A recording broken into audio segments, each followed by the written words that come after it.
Hello, and welcome to a special Independence Day edition of the Constitution Study. My name is Paul Engel, and we are here to return the Constitution to we the people. Today, being the 4th of July, or a more properly known as Independence Day, I wanted to take a couple minutes and just describe to you the events that actually led up to the Declaration of Independence. You know, everybody in the world has a 4th of July, but only in America is that Independence Day. So as I hope most of you realize, this is the day we do celebrate the signing of the Declaration of Independence. You can find out more by going to the website, constitutionstudy.com. I have an article on the Declaration of Independence there. I'm also working on a new essay based on the Declaration of Independence. So if you sign up for the mailing list from the website, when that new essay comes out, you will get a copy absolutely free. The Declaration of Independence, what we celebrate here on Independence Day, actually has its start in June of 1776. See, back on June 7th, Richard Henry Lee of Virginia introduced what is known as the Lee Resolution. This resolution, it's short, it's simple. It says, resolved that these united colonies are and of right ought to be free and independent states, that they are absolved of all allegiance to the British Crown, and that all political connection between them and the state of Great Britain is and ought to be totally dissolved, that it is expedient forthwith to make the most effectual measures for forming foreign alliances, that a plan of confederation be prepared and transmitted to the respective colonies for their consideration and approbation.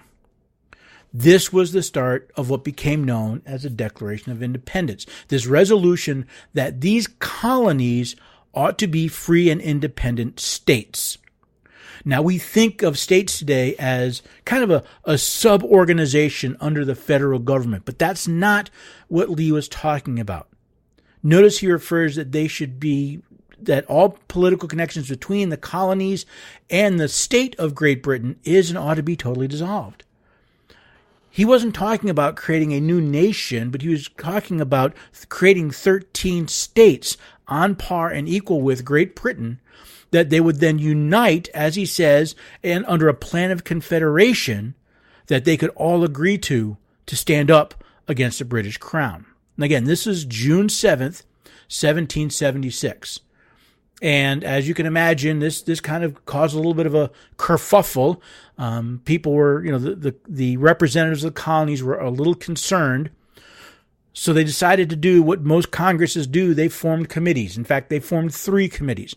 On June 11th, they created one committee to draft this Declaration of Independence. This is known as a Committee of 5.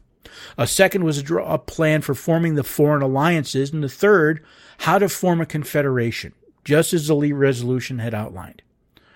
Now, these committees did 2 things. One, it gave them a chance to actually write a document, but it also gave time for the delegates to go back to their colonies for instructions. This was a serious step that was being suggested, and they were not going to take it lightly. Finally, on July 2nd, the Second Continental Congress unanimously adopted the first part of the resolution, the declaring of independence, with New York being the only colony abstaining. So 12 were for it, New York abstained. So Congress immediately began debating the document the Committee of 5 had submitted, and on July 4th officially adopted it. Now, this is interesting because, as I understand, John Adams, in letters he wrote to his wife Abigail, thought we would celebrate July 2nd, since that's when the Continental Congress adopted the idea of independence. But it was actually July 4th when they adopted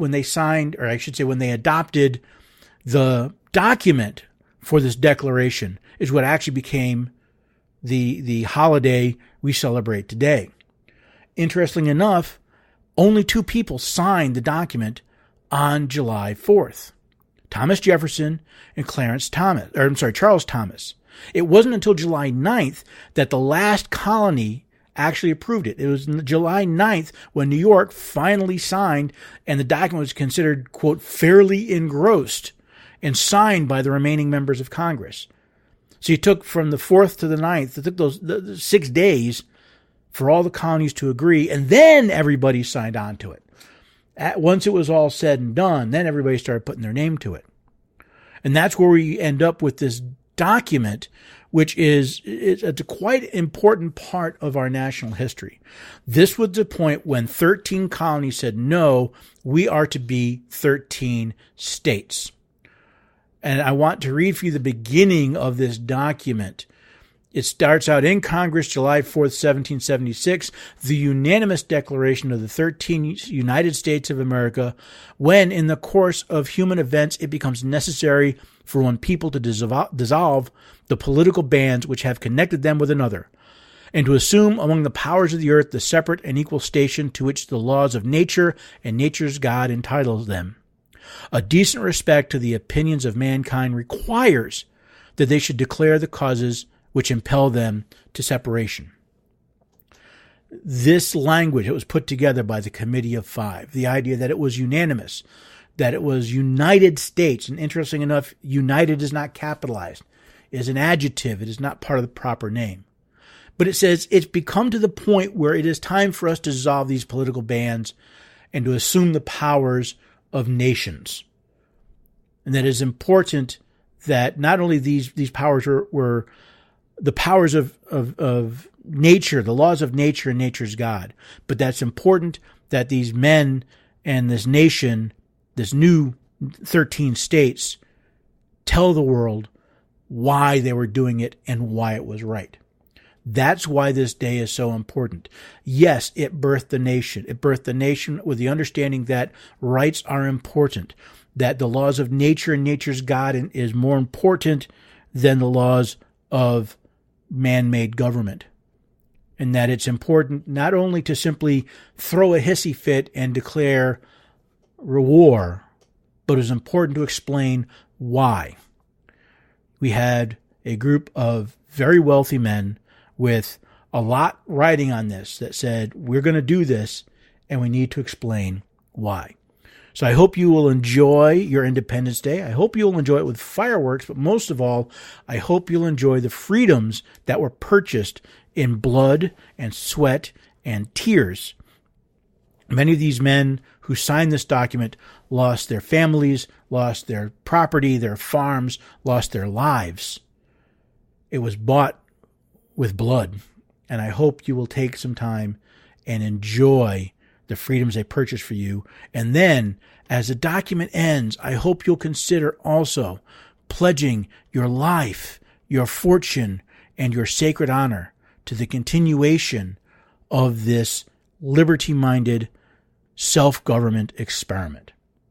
I hope you enjoyed this. I hope you'll subscribe on Apple Podcasts. I hope you go to constitutionstudy.com. You'll be able to find more information about this. Most of all, I hope you'll consider signing up for the mailing list and or supporting me on Patreon. But most of all, I hope you'll take this opportunity to read the Declaration of Independence and read the Constitution so that we can understand our rights, learn to assert and defend them. Most importantly, pass them on, educating the following generations to be free. Again, I hope you enjoyed this. I hope you have a great Independence Day, and I hope to see you again at the Constitution Study.